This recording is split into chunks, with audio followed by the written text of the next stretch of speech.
returning to the house, found the servant whole that had been sick.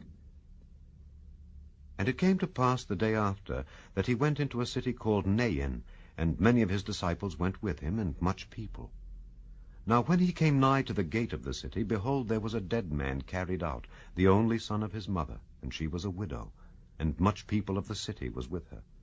And when the Lord saw her, he had compassion on her, and said unto her, Weep not. And he came and touched the bier, and they that bare him stood still. And he said, Young man, I say unto thee, arise. And he that was dead sat up and began to speak, and he delivered him to his mother. And there came a fear on all, and they glorified God, saying that a great prophet is risen up among us, and that God hath visited his people. And this rumor of him went forth throughout all Judea, and throughout all the region round about. And the disciples of John showed him of all these things. And John, calling unto him 2 of his disciples, sent them to Jesus, saying, Art thou he that should come, or look we for another? When the men were come unto him, they said, John Baptist hath sent us unto thee, saying, Art thou he that should come, or look we for another?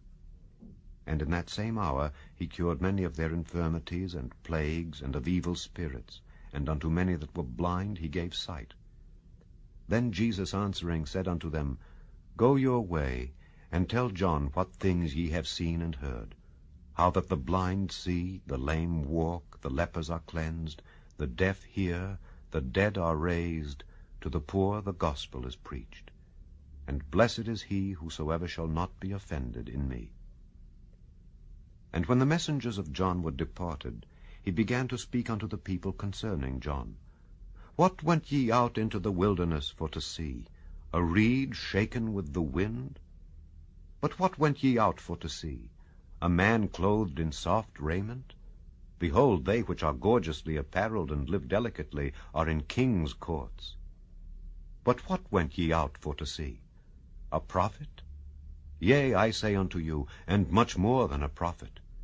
This is he of whom it is written, Behold, I send my messenger before thy face, which shall prepare thy way before thee.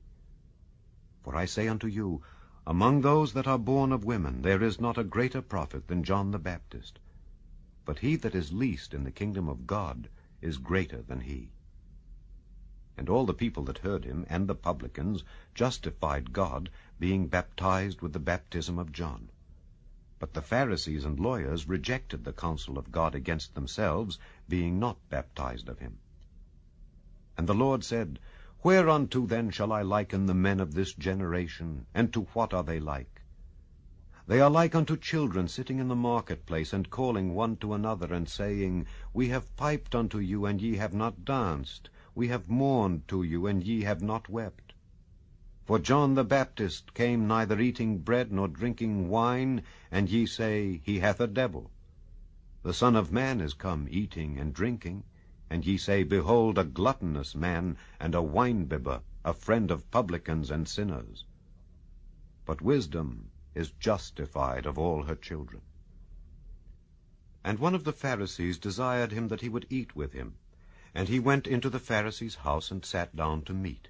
And behold, a woman in the city, which was a sinner, when she knew that Jesus sat at meat in the Pharisee's house, brought an alabaster box of ointment, and stood at his feet behind him, weeping, and began to wash his feet with tears, and did wipe them with the hairs of her head, and kissed his feet, and anointed them with the ointment.